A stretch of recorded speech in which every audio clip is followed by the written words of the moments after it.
you would be absolutely foolish to turn that down. Any student athlete, and I'll say that, and there may be some people that may rub the wrong way, but if a coach says to any freshman student athlete, hey, we want to redshirt you and we're giving you a full scholarship, you would be absolutely foolish to say no, because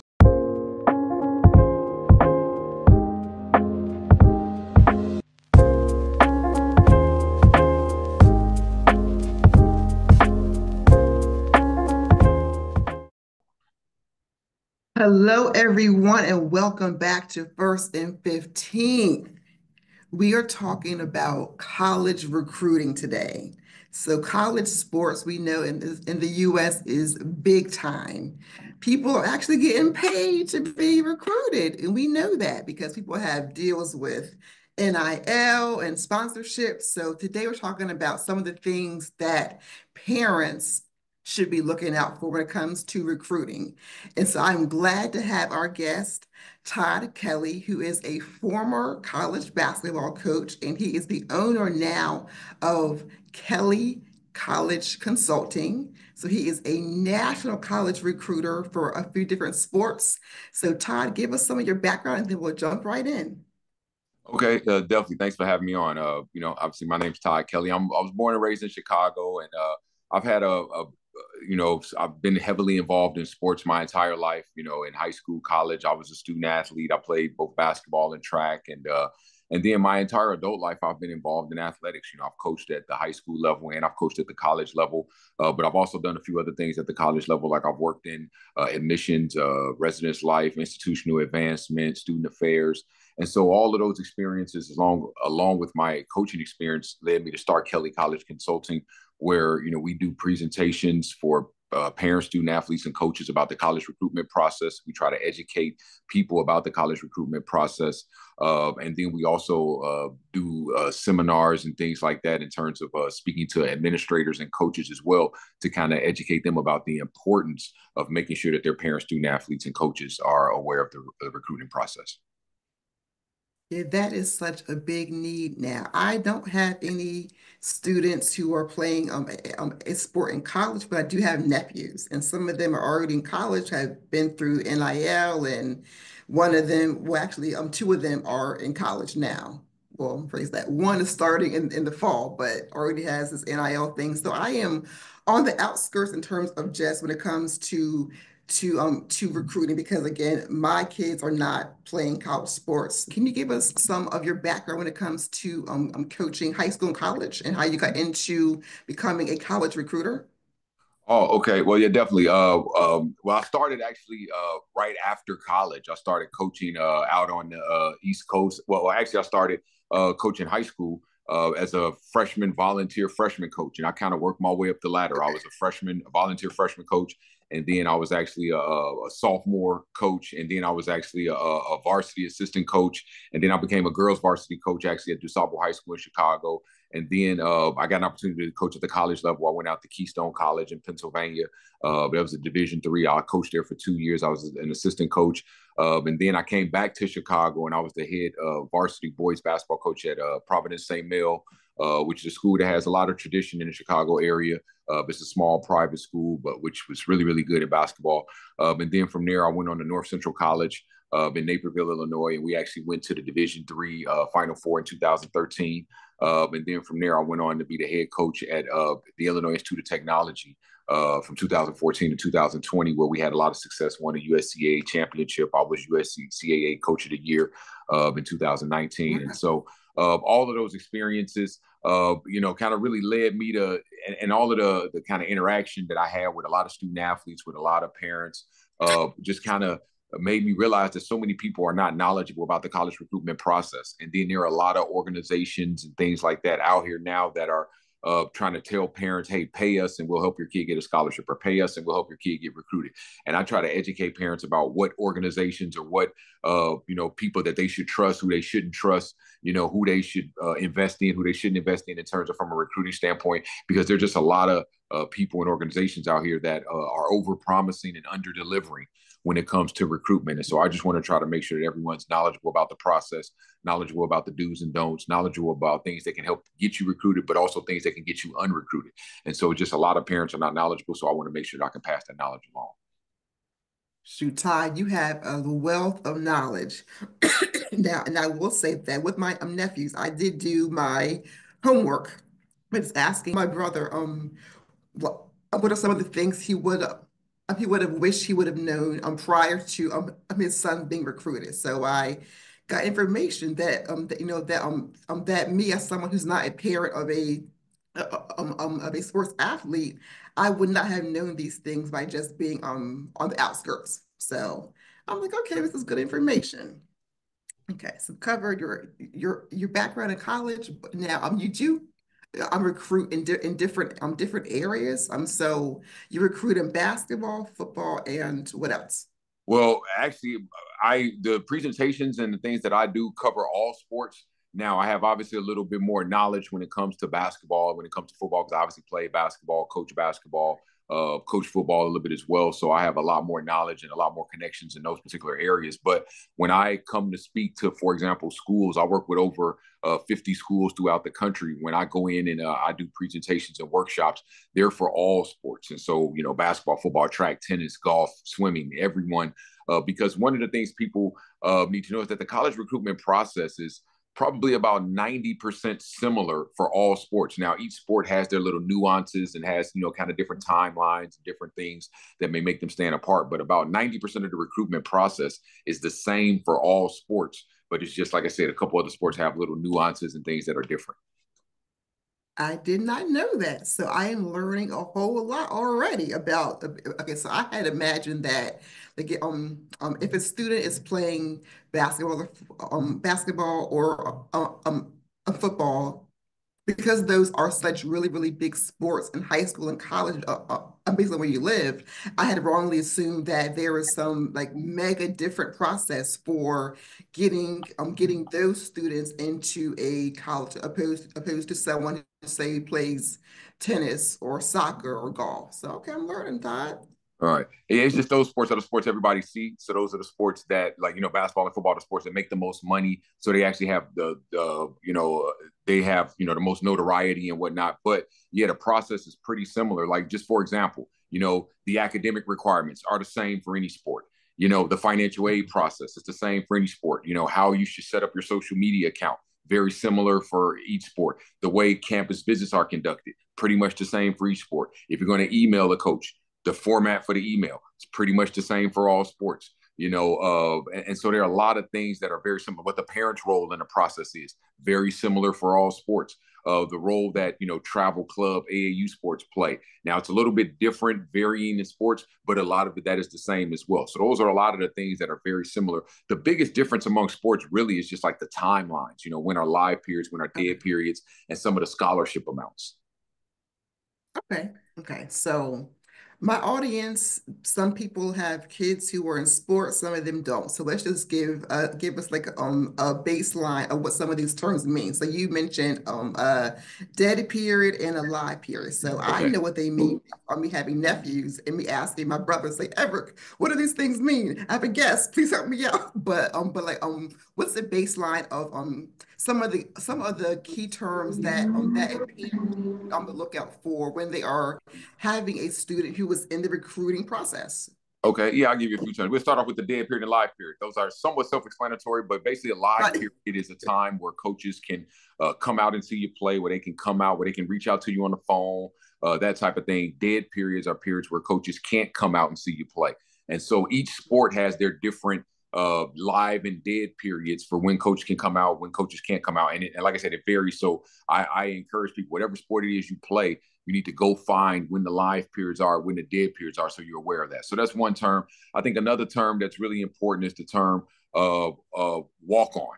I know a lot of people hear the term walk on, and walk on is just a student athlete that is not on scholarship. That's all a walk on is. It's a student athlete that is not getting an athletic scholarship. Another term that I know a lot of people hear about is red shirt. Red shirt. Basically, that means that you're in school for a year. but you're not using a year of athletic eligibility. So, for example, if you hear someone is a red shirt sophomore, that means that this is actually their third year academically, so their third year in school, but this is only their second year of athletic eligibility.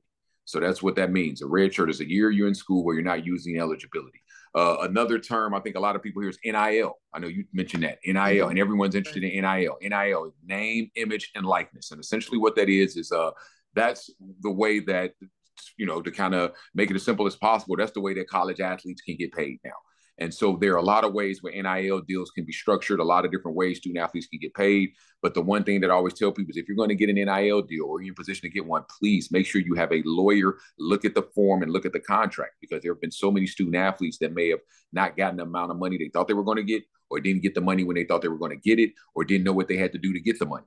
And so it's very, very important that you're clear with the terms of the contract, who's paying you, when they're paying you, how they're paying you, and what you have to do to get paid. And so that's the kind of advice I would have for that. There are a couple other terms I think people need to be aware of. Offer. People hear the term offer, and offer means different things at different levels. Like at the Division III level, an offer is just an offer of a roster spot. But if it's at the Division I level and it's what's called a head count sport, then that offer is a full ride. It's tuition, room, and board, and everything. So depending on what level it is, the offer can mean different things. And so, and there are different levels. And I know a lot of people, only kind of see the Division Ones, only see those big schools that you see on TV, like the UCLA or, North Carolina or USC or Arizona or Kansas or Ohio State or Michigan or Georgia. Those are all of the big schools that people see on TV. And those are the Division I schools. But, there are also Division II and Division III schools, which are typically a little bit smaller and obviously don't play it on as big a stage and don't have the amount of TV coverage. But they're also really good players at those levels as well. So there are a lot of different levels and layers to the recruitment process. Okay. Now, Todd, I am someone who people joke about and say, "Oh, Carol, you're always talking to strangers." Now, we have not actually met before in person, and because I met you through a Facebook parent group for current high school seniors, and Right. so I am not shy when it comes to saying, "Okay, you have interesting topics about sports and recruiting. I like sports a lot. I don't have any kids who are playing college sports, but again, I have my nephews and a niece as well who was coming up the ranks in basketball, so."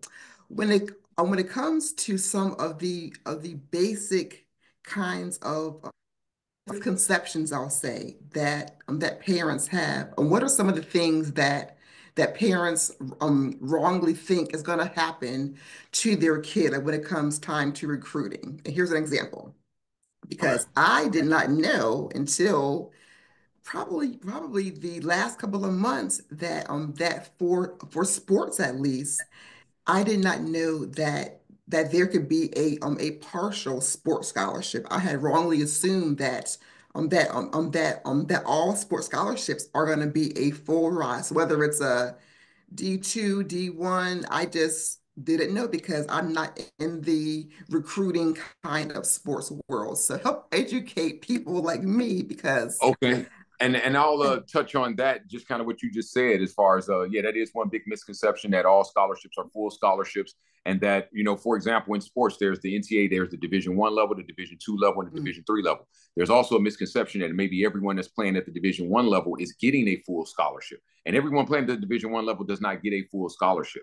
Now, I did not know yeah, that. everyone that played there are a lot of student athletes that don't get full scholarships. So a lot of times, what coaches do is called stacking. And let me back up a little bit here. At the NCAA, there's the Division I, Division II, and the Division III level, and then there's also the NAIA. So if you want to play at the 4-year level, it has to be either the NAIA, the NCAA, Division I, Division II, or Division III. Now, NCAA Division III cannot offer any athletic scholarship. So there will never be a Okay. Division III student athlete that will get an athletic scholarship, but they can get academic scholarships. Now, at the Okay. NAIA level and at the NCAA Division II level and at the NCAA Division I level, there can all be scholarships and athletic. They can all be athletic scholarships, and they all can be full. But what a lot of times what coaches do is called stacking. So they'll take they'll give you a partial athletic scholarship and then a partial academic scholarship, and a lot of times that can make it for a full scholarship. And so that's what a lot of coaches Okay. do. And so that's why one thing that I want to emphasize so much to student athletes is that your academics are going to be vital and going to play a huge role in what schools you can go to, what schools recruit you, and then how much money you get. Because a lot of times well, not a lot of times, every time, if two student athletes are the same and one student athlete has a 3.0 and another student athlete has a 2.0, the coach is always going to take that kid with the 3.0 every single time if Oh, the kids are equal mhm. as far as their ability level. So Right. just kind of realizing that, yeah, all scholarships aren't full. But you know, the better your academics are, the more better financial aid package you'll get, and also realizing that just because someone's a D1, not only are they not getting a full that it's not mandatory that they're getting a full ride, but it also can be possible that a student athlete at Division II can be paying less in tuition than an athlete at Division I, because again, at scholarships also vary among sports and among gender. Right. So a lot of people don't know that. Like Mhm. for example, in a sport like soccer, currently there are 14 scholarships on the women's side, but there are 9.9 scholarships on the men's side. You know, at the Division I level. In basketball, there are Right. 13 scholarships at the men's level, 15 scholarships on the women's level. So the scholarships can Okay. vary even in the same sport. Women can have more Right. than men, Yeah. or men can have more than women in the same sport. So don't think that, Mhm. oh, just because they're 15 for the men, they're going to be 15 for the women. That's not the case. You know, so there are a Okay. lot of things where in sports. So those are a couple big misconceptions. I think a couple other misconceptions is that a lot of people think, oh, if you're good, they'll automatically find you. Now, if you're great, they'll Hmm. find you. Like if you're an elite level athlete, yeah, they will find you. But if you're not a Division I caliber player, a lot of times they won't necessarily find you. You have to be proactive sometimes in recruiting process, meaning student athletes have to reach out to college coaches, have to send college coaches emails, have to send them film so that they can get on the radar. So it's not always that they'll find you. Sometimes you can find them as well. And so that's another misconception. And I would say probably the final misconception that a lot of people have is that, and this is a big one, that a lot of people say that, especially parents and people that are older, they kind of had a misconception that, hey, this is how it was when I was getting recruited, or this is how it was in the 90s, or this is how it was in the early 2000s. And so I can help you with the process because I know, because I was recruited back in the day. But whatever they were thinking back in the day is completely different. Just to give you an example, it was two new rules added since January 1st that are going to completely change the landscape of college recruitment and are really going to affect high school seniors right now. And so, you know, anyone that says, hey, I was recruited back in the day, because, for example, I played, you know, I was getting recruited in the 90s, right? You know, back then there was no YouTube. Back then there was no social media. Back then there Right. was no NIL. Back then there was no, there were no, a lot of things that there weren't that they didn't have. The transfer portal wasn't around back then. Kids didn't transfer like they do now back then. You know, there were different rules Mhm. for transferring back then. The academic requirements were different. So anyone that says, oh, I know because I got recruited back in the day, that they don't know then. If they tell you that, that means they don't know, because whatever they thought is completely different than it is now. Wow, that is so important. Okay, because I am, okay, number one, I'm learning a whole lot because again, I don't have kids who play in college sports, but just me having a brother, sister-in-law, cousins, family, friends who do have kids who are in the recruiting, I guess, process, this would definitely help all kinds of parents because you're right, Todd, just because things were done a certain way, say 10, 15, 20, 30 years ago, does not mean that that those things equate whatsoever to what's going on right now in recruiting. Right. Okay. Absolutely. And I'll just say two other real quick things. Two other things that have really changed recruiting that are from back in the day. Number one is social media. That's Mm-hmm. really changed the recruiting process, and then travel and club and AAU sports. Those two things have really changed recruitment and really changed how student athletes can be seen and where they can be seen by college coaches. Okay. Now you mentioned the importance of social media. So when it comes to social media, is there a certain platform that is more used so for the recruiting process, or is it more just Instagram, Twitter? Well, Like, it's what's the best Twitter. way? Yeah, Twitter or X now is the most, or are those are Yeah. the most. That's the most popular social media platform.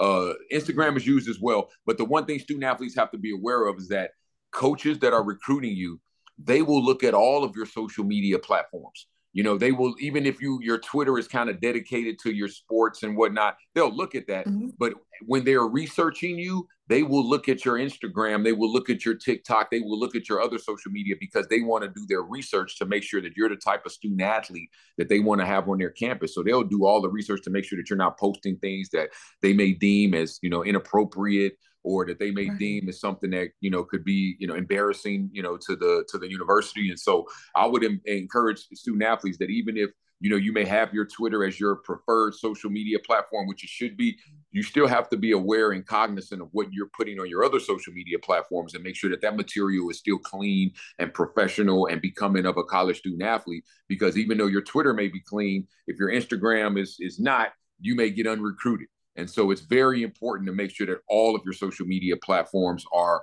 legitimate, and that they are becoming of what a college student athlete's social media pages should look like. Okay, you mentioned, oh, I have this pen in my hand. Okay, so you mentioned the difference between, of course, having your X, which is no, Twitter, Yeah. having that as like your sports kind of platform, but then for Instagram, it may not always be the same. So unrecruited, does that happen often? Or is that a rare case when you go from being a recruited athlete and then they see your Instagram and say, okay, well, like on Twitter/X, he or she is phenomenal. They're so polite, they're so engaging, but over here on Instagram, they're a whole hot mess. So does that really make a difference if they Absolutely. have, okay. Yeah, absolutely. You can absolutely get unrecruited. And there are several coaches who have, had examples of like, hey, we were recruiting this kid, we liked them, we thought we liked them, and then we saw what they put on social media. So we're like, no, we can't recruit them. And a lot of things, and one thing student athletes have to be aware of too, is there are a lot of colleges that may have, for example, some religious affiliation, that may be Catholic, that may be Baptist, that may be Presbyterian, whatever the case may be. And so Hmm. obviously those type of schools are going to have a lot, I won't say higher standards, but are going to be a little bit more strict when it becomes to what you can put on social media and what's deemed acceptable and non-acceptable. So that's something also that student athletes have to be aware of, is the type of schools. Because, for example, you may put some on social media and then all of the private and schools that were recruiting you may stop recruiting you. Maybe the public ones still may recruit you. But then again, you lost half the schools that were recruiting you. You know what I mean? So Hmm. just be aware of that type of thing. And yes, students do get unrecruited because of what's on their social media. Absolutely, all the time. Parents, y'all hear that? For y'all's kids who are on X and Instagram, please, please, please make sure that that your kids or your nieces or nephews have a presence that is clean and can also show well for their future college prospects. Right. And one other thing too, I'm glad you just said what you said, because something else that is important is parents. Parents' social media will be analyzed as well. For example, go ahead. No, so I've heard that before, and I was like, oh wow, Yeah, the absolutely. parents are getting scrutinized too. Yeah, because Whoa. this is the thing. This is the thing. Say, for example, if there's a parent who, after every game, they go on social media and they may criticize the coach. You know what I mean? They may say, "Oh man, what is the coach doing?" Okay, so a college coach is looking at it like, okay, if you're criticizing this coach, so then when I'm coaching your child, are you going to go on social media and then criticize me next year? So coaches don't want to deal with that. So that can get a kid unrecruited as well. So it's very important for parents to watch their behavior and watch what they're doing on social media and watch their actions, because as a parent, you could be what gets your kid unrecruited, or you can be someone that takes schools away that could potentially be homes for your kid. So parents have to be really aware and really cognizant of their behavior and what they're putting on social media as well. Well, that is so important, Todd, because shoot, come on now, because I know that there are lots of parents. I don't know the stats, but I know that clearly, like by seeing people posting things, I'm thinking, well, if your kid plays the sport and like, why are you venting about the coach? But hey, I'm just an outsider, so what do I know? But from the expert, y'all are hearing firsthand that that y'all as parents can really have an impact on if your student athlete can stay getting recruited. So with the recruiting process, when does that normally start? And is that vary based on the sport? Well, a little bit, but I would say just a general rule of thumb, as we're talking about kind of just all sports. once, because you get a lot of parents that have kids that are in 8th grade or 7th grade, and they're like, oh, we're worried about recruiting. What should we do now? And it's like, your kid isn't even in your kid don't even know what high school they're going to yet. Don't think about college. You know what I mean? Like, you're skipping steps. That's the one thing I tell people during the recruiting process. Don't skip steps. Don't start thinking about college before you even picked high school classes yet. So really what I would tell kids is that parents, student athletes as well, is that once you're on varsity, once you're on the varsity team and you're like a contributor on the varsity team, that's when you can start thinking about recruitment. So even if you're a freshman and you're on varsity at that point, okay, now you have varsity film. Now you're playing against varsity level competition. Now you can at least start engaging with colleges. But I would say either like at the start of your junior year, at the very latest is when you should start kind of gathering film and all of that and start kind of, being aware of colleges and kind of figuring out some things you like, don't like, and that type of thing. But I would say either once you're a starter on varsity or once you start your junior year is when you need to start taking the process seriously. But if you're, for example, if you're a freshman and you're playing on a freshman team, you shouldn't be thinking about playing college yet. You shouldn't be thinking about what you should be doing for the recruiting process. You should be thinking about getting better and improving so you can be good enough to play at the college level.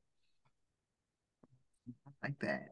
Now, you and I can both hands down say, so there are so many boys, I'll say, who have these goals and dreams of playing in the NBA. They just assume that they are the hottest thing in their city, their state, and their coast, because you're in Texas, I'm in Maryland. So people may think, oh, my kid is the hottest thing and playing basketball. They're going to be a shoe-in for getting all kinds of recruiting and scholarships. Does it really happen that way? Like if Uh, you are a star athlete, like are you really going to be picked and pulled by all kinds of schools? I would say if you're a star, but that only happens for a certain small percentage because just overall, so everyone knows, between about 7 and 8% of high school student athletes, boys and girls amongst all sports, about 7 to 8% going to play at the college level, and about 1.4% going to play at the Division I level. And then once you look at the college student athletes, about 1% of college student athletes going to play pro. So, any high school student athlete right now that has aspirations of playing pro, yeah, I encourage them, strive for your dreams, but just know that it's a very, very, very slim chance that you're going to have an opportunity to play pro or that you're even going to have an opportunity to play at the Division I level. So that's why it's always so important for student athletes to realize, number one, that there's more than Division I. You can play at the Division II level. You can play at the Division III level. You can play at the NAI level. You can go junior college. That's also an option, a very viable option. So realizing that there are multiple options and also realizing how important it is to make sure that you graduate and get your degree, because the chances that you can play pro are very, very slim. But you always want to make sure that you have your degree and have something to fall back on. That is also so important because the purpose of going to college is, well, I won't say is it should not be to play for a year or two and then leave. The purpose should be to get your degree in whatever is your major. So thank you for also pointing out the importance of start college and graduate. Yes, like I mean, sports are great, but you're there for your education. Absolutely. Okay. So when it comes to a this pen keeps popping up. Okay, so when it comes to parents who have a son or daughter who they really feel is going to be a really good fit for a college sport and they want to have their kid recruited, how do they even find a recruiter? Because you're a recruiter. And so how do they find someone like you to say, hey Todd, my daughter, she's great at soccer, and can you give us tips? Because I don't know. So please educate us. Well, what I would say is there are a lot of people in the recruiting process that'll make promises to parents that'll say, hey, come over here. I'll help your kid get a scholarship or I'll get you recruited. First of all, I wouldn't, anyone that promises anybody anything in this particular industry, I wouldn't trust them because you can't promise anybody really anything from an athletic standpoint. And so what I would say is any parent, student athlete that's, kind of wanting to, any student athlete that wants to play at the college level and they're kind of figuring out what they want to know, where to get started, I would say the very first thing any parent or student athlete should do is have a conversation with their coach. Have a conversation with either your high school coach, and or your travel or club coach. And they should at least be able to guide you in the right direction. They should be able to give you an idea as, hey, if you are even good enough to play at the college level, because there's a lot of people that want to play at the college level that just aren't good enough. And Mhm. sometimes people won't tell them, hey, you're just not good enough. Only 8% of the people get to play at the college level. And it's less in some sports, more in others, but first of all, so to have a conversation with your high school coach to see if you're good enough. And then if you are good enough, what level you would fit at. Like if you're Division One, if they think you play Division 2, Division 3. And then after you have a conversation with those coaches, then kind of ask them, hey, what types of schools would I be a good fit at? Now, you mentioned the level, but then what type of school would my skill set, would my talent be a good fit for? So I would say any parent, student, athlete, very first thing, have a conversation with your high school coach. The next thing you should do is you should start getting your social media in order, because that's a very good way to get your name out there, a very good way for people to see you, and a very good way for you to reach out to other people. So get your social media, whether it's the Twitter, get that account in order, set it up. It'll take 15, 20 minutes at the very most to set up your Twitter account. And then after that, I would say, hey, make sure that you have your academics in order, because you can't do anything athletically if you don't have your academics in order. So make sure that you're on track to graduate. Make sure you're on track with your core courses. Make sure you've signed up with the NCAA Eligibility Center. So academics, getting that in order is also very, very important.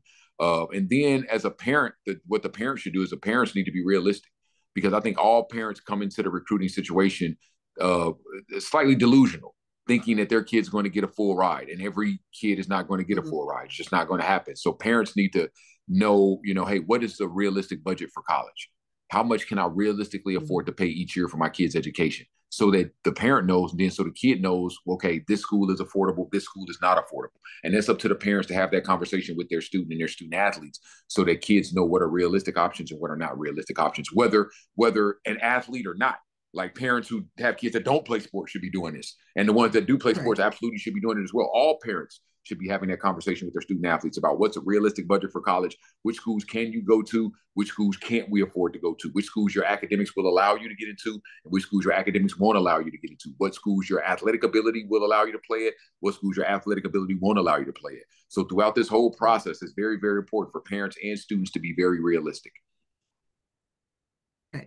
And that actually leads me to a question that I thought about occasionally, just like watching college sports these last several decades of my life. Okay, so when you have a student athlete who is stellar in their sport, so let's just say it's basketball because that is your main Yeah. sport. Yeah. So let's say it's basketball. So say they are a standout. They have been eyed by numerous colleges, but they're also a standout with school and books. So they are brilliant academically and they are brilliant on the field. So when you have a student who is being recruited for a sport, but then also may get a really high amount of merit scholarship, how do they normally balance?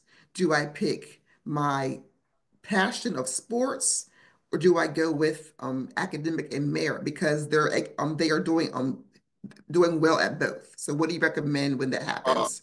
Well, I would say depending on how good the athlete is, because if you're really good, then you're going to get a full scholarship more than likely, depending on the sport. Like if it's basketball, football, more than likely, if you're really, really good, like you're an elite level athlete, you're going to get a full scholarship. So you don't even have to worry about the academic side of things. I mean, you obviously need to worry about it, but Yeah, you won't be able to get a merit scholarship if you're getting a full athletic scholarship.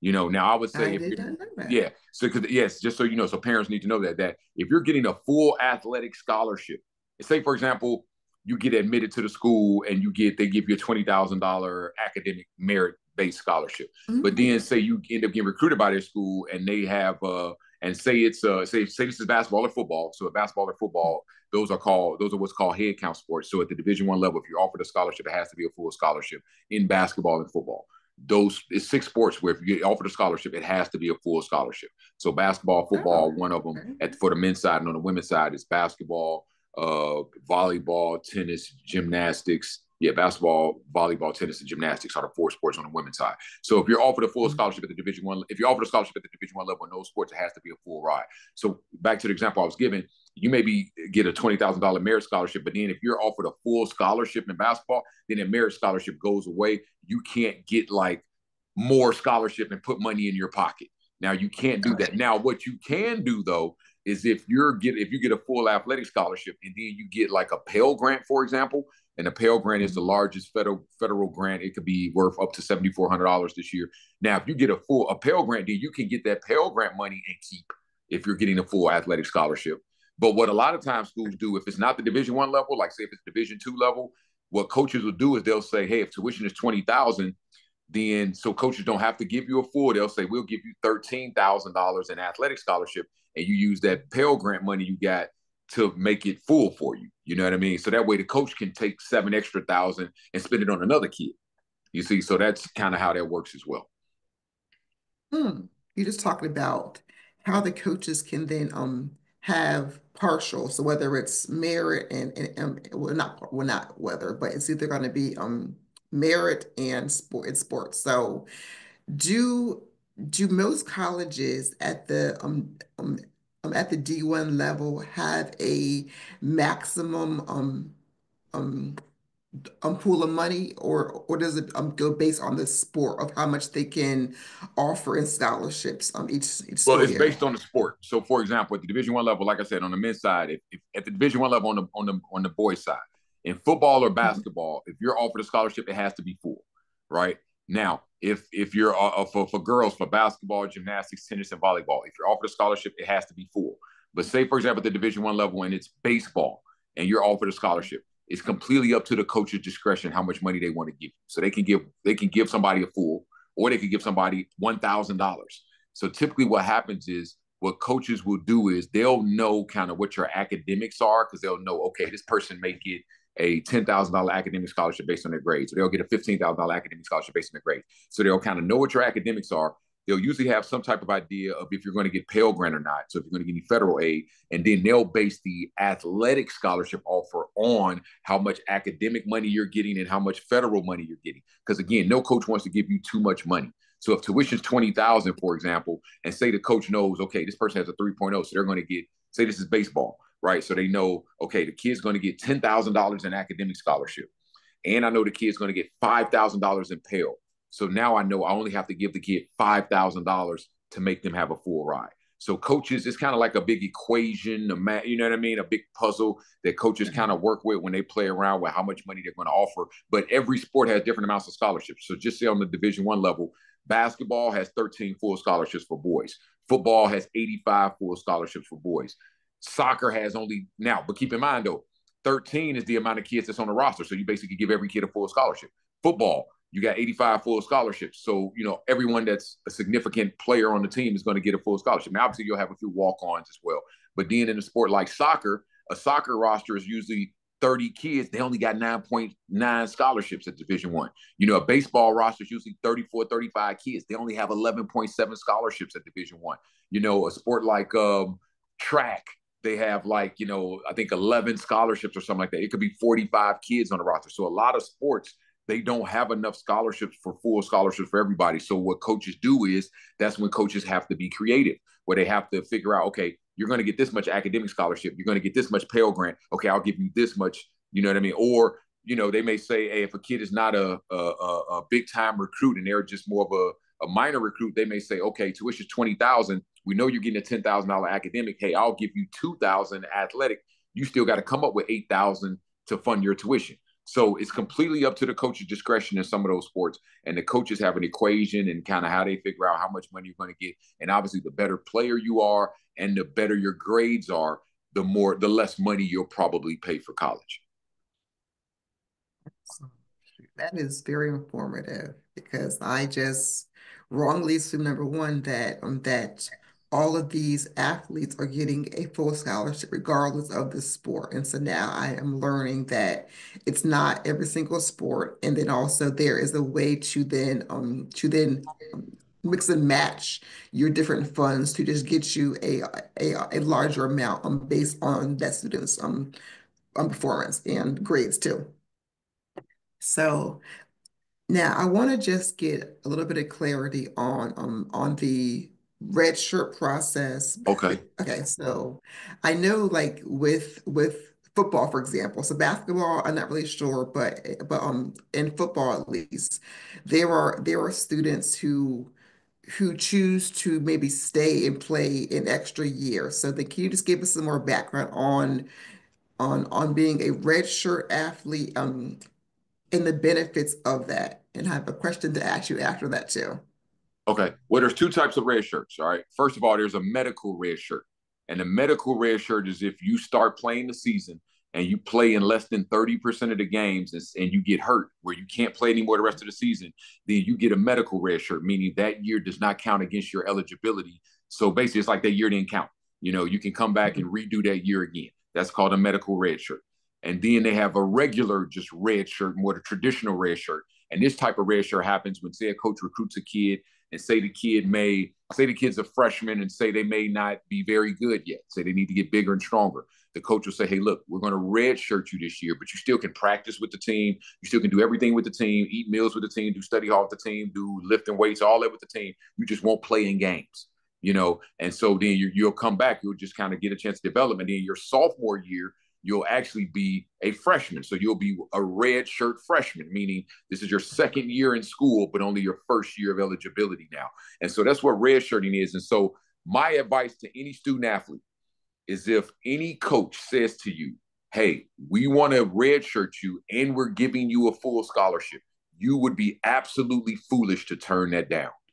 Any student athlete, and I'll say that, and there may be some people that may rub the wrong way, but if a coach says to any freshman student athlete, hey, we want to redshirt you and we're giving you a full scholarship, you would be absolutely foolish to say no. Because essentially what that is doing is that coach is saying, hey, I'm about to give you 5 years of free education instead of 4. Who's going to say no to that?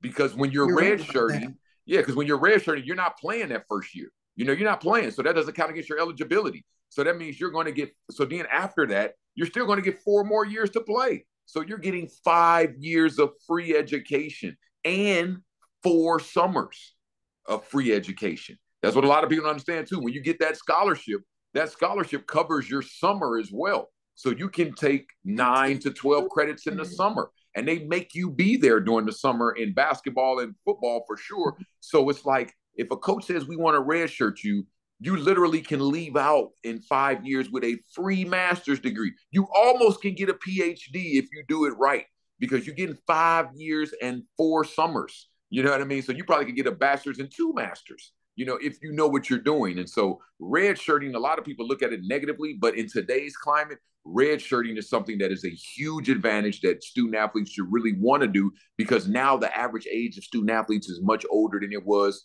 in the 90s anyway. So redshirting just now gives you an opportunity to be one of those older student athletes. So now when you graduate, you'll be 22 or 23 instead of being 21 or 22. Yes, Todd, that is something that I have noticed these last couple of years with just some of the ages of these college, maybe say sophomores, juniors. And I'm thinking, okay, well, by age, they shouldn't either be a senior or now out of college, but they're still actively playing. So that explains a whole lot in terms of why some of these ages may be a bit higher than what people would think they should be. Now, I want to get your thoughts because my brother has kids in college, and he has a daughter who is up the ranks in basketball in high school. So this question I had never heard of this term. So reclass. What are your thoughts on that? And can you explain what that is? Okay. Reclassing, and the thing about reclassing is it can be done up or down. It can be done up or down. Now, basically, reclassing means that you're trying to graduate in a different year than you were supposed to. So, say, for example, if you're 25, so say if you're a senior right now, so you would graduate in the year of 2025. Reclassing means that you're changing your year of graduation. So that means you are trying to graduate now in 26. So, for example, if you're reclassing and you want to graduate in 26 now, you would still graduate in 25, but now what you need to do is go to what's called a post grad, which is basically an additional year where almost additional year of high school, but it doesn't count against your eligibility for college. And you can go there, play for a year, still develop, still get bigger, stronger, and it doesn't count against your college eligibility. And so then you would essentially be now a class of 2026 student instead of a class of 2025 student. So that's reclassing. But also kids can reclass like back now, a lot of times when kids reclass is done in elementary school. Like what parents will do is keep their kid in seventh grade for 2 years. So they'll have them in seventh grade, transfer them to another school, have them in seventh grade again. You know what I mean? And that's basically reclassing right there. And a lot of people do that Right. like back. I mean, it will be that do that to make their kids older. You know what I mean? To give them a little bit Hmm. of advantage. But you can also reclass forward. Like, for example, it was a kid who's the number one player in the country right now in basketball. Well, number one freshman in the country named Cooper Flags. A lot of people have probably heard of him. He plays for Duke. Like, he was supposed to be graduate from high school this year in the class of 2025, but he reclassed to graduate in the class of 2024 so he can go to college earlier. So some people do it so you can reclass either way. You can go where you make yourself, I don't want to say make yourself younger, but where you can go back, or you can again make yourself older. You know what I mean? So you can either go back or forward. So all reclassing means is that you're graduating in a different year than you are supposed to. Okay. Okay. So then with the reclass, with that whole process, okay, now when you have a family who is starting to reclass, say in seventh grade, for example, do they normally know what the talent is of their kid? You know Oh, absolutely. that they may get a scholarship like down the road. Well, they do that in hopes that the kid gets a scholarship. Oh, That's why they do oh, it, because hopes. now Okay. you're Okay. getting an advantage in sports because you're a year older now. So now basically you're in seventh grade. Okay, now you're in seventh grade again. So now you were 12 in seventh grade. Now next year you're gonna be 13 in seventh grade, and now you're gonna be 14 in eighth grade. So now you're gonna have an advantage because you're older. So usually when people reclass, they usually do it to go back so that the kid's older. They very rarely do it to move forward, like the example I just told you. But the example I told you, the reason why that kid did it, he's the number one player in the country, and he's about to be the number one pick in the draft. So that's why he did that. Mm. You know what I mean? To go forward. But most people go back to give them an advantage. And typically it's because, yeah, they play basketball or baseball, football, and they want them to have a chance to be bigger, stronger, faster in a competition that would give them a better chance to get a scholarship. So it's absolutely always done to get an advantage in sports. Okay, thank you, because I did not know of that. So, Amy and Everett, thank you for telling me about reclass because I did not know. So, my Yep. brothers and sister-in-law told Yeah, me and to just so you know, the make sure that you reclassing ask. usually it Mhm. has to be done usually before high school or after high school. It can't be done in high school. Like you can't just say, Ah, "Hey, I'm a freshman. I'm gonna do my freshman year over again." That doesn't work. You don't get 5 years to play in high school, so it doesn't work like that. So that's why you have to do it before high school, or you have to do it basically after you graduate. You go to what's called a post grad. You know what I mean? After high school. So that's the way it has to be done. okay. So that explains why they were saying that that normally happens in middle school because I was going to ask them Yeah. why, but I was thinking, okay, well, let me save my question for my guest because you're the Yeah. expert. Yeah, because think about it, you can't just do that. You can't be like, oh, I'm a senior. I'm a senior again next year. No, it doesn't work like that. You can be a senior again, like based on your poor grades, but like True, not true. with the I'm not with the sports part. Right, That's exactly. a good point. So let's talk some more about going from high school, excuse me, from high school sports to college sports. So with the recruiting process, do you normally also give the student athletes some background on what to expect once college starts, or do you more focus on getting you into college and then once you're in college, then they are on their own?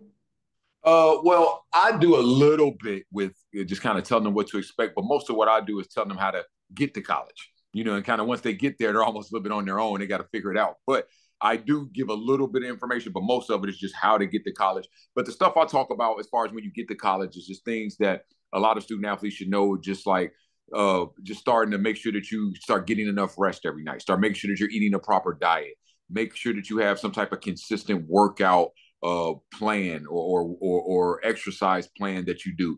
Making sure that you have some type of organizational and time management skills because those things are going to be very important, not only when it comes to being an athlete, but also balancing the student athlete part, with your classes and the academics and also with the athletics. So, we talk about a few things that can help them be successful. And to be honest with you, I think those are probably the 3 or 4 most important things that can help student athletes be successful as a freshman is number one, the time management, Number two, the organization. And then number three, getting enough rest and eating a proper diet. If you can do those three things, then you should have a pretty good chance to be successful as a freshman student athlete.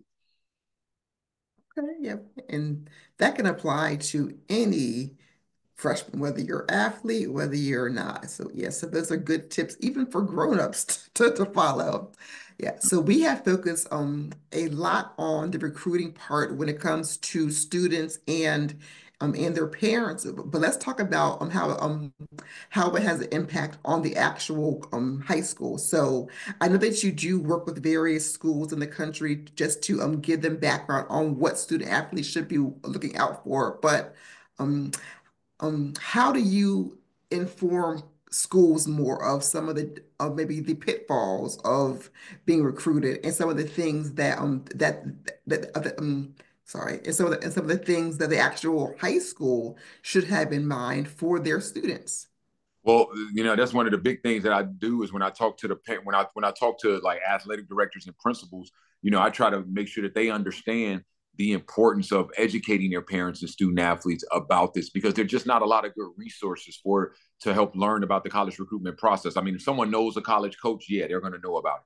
But if you don't know a college coach or you don't know somebody that was a college coach recently or that was, I mean, that's really in depth ingrained into this, you won't know it.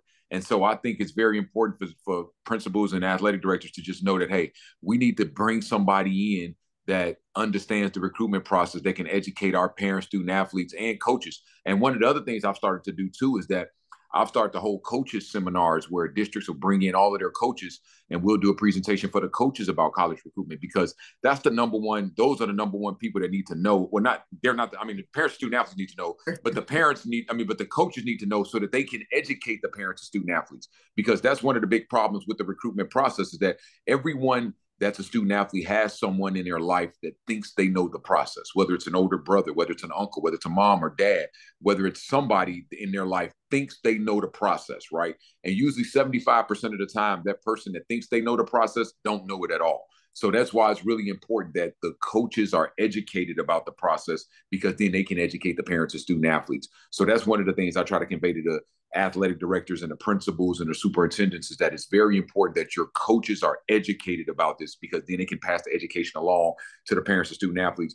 But not only that they're educated because it's again so many things that you can spend your money on throughout the process and so many money grabs and so many scams and things like that where parents are getting taken advantage of. So that's another reason why the parents and student athletes, excuse me, why the coaches need to be educated because then the coaches can educate those parents about, hey, this is something good to invest your money in, but no, this is not something good to invest your money in. Yes, that is so wise. And I would definitely be advocating within my county for the high schools to talk to you because number one, you have experience from having played sports as a student, having coached sports, and now as a sports recruiter. So I would definitely keep my word on that and I'll make those contacts. And that way you can take it from there. But do you have any final advice or tips for students or their families during this process of high school sports and recruiting? What I would say is during the recruiting process, just make sure you find someone that you could trust that's knowledgeable. And again, like I said, everyone has someone in life that says they know it. So it may be you may be your uncle to say, "Oh yeah, I got recruited in the '90s. I can help you." That person don't know.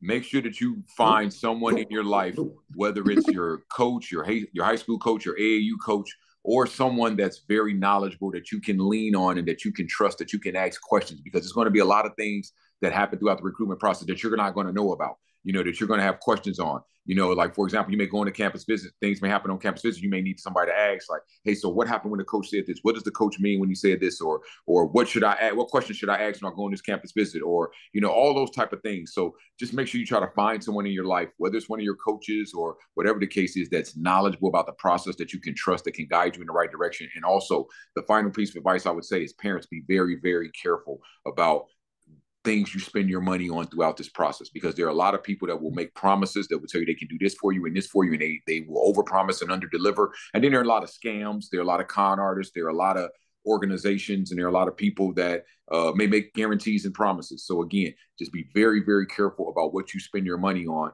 And if you have any questions, feel free to reach out to me. I have a good website. It's kellycollegeconsultingtx.com.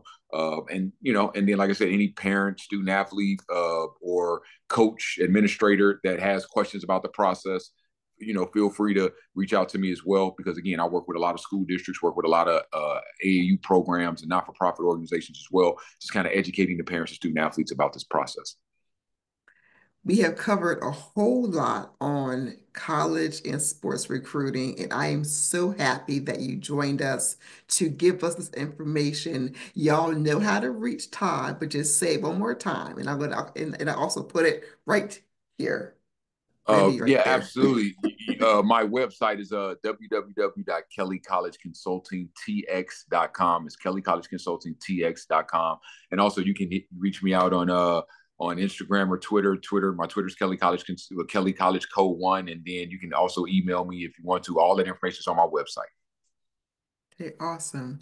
Thank you, Todd, so much for joining. And for those parents and students and the loved ones of the students, please take to heart this information. And that way, your student athlete can be informed. We just don't want kids going out there and just being misinformed or just being misguided. So, thank y'all for joining First and 15th. If you enjoyed this episode, make sure that you give it a like and a thumbs up, leave a comment, and tell a friend too. We'll see you next time.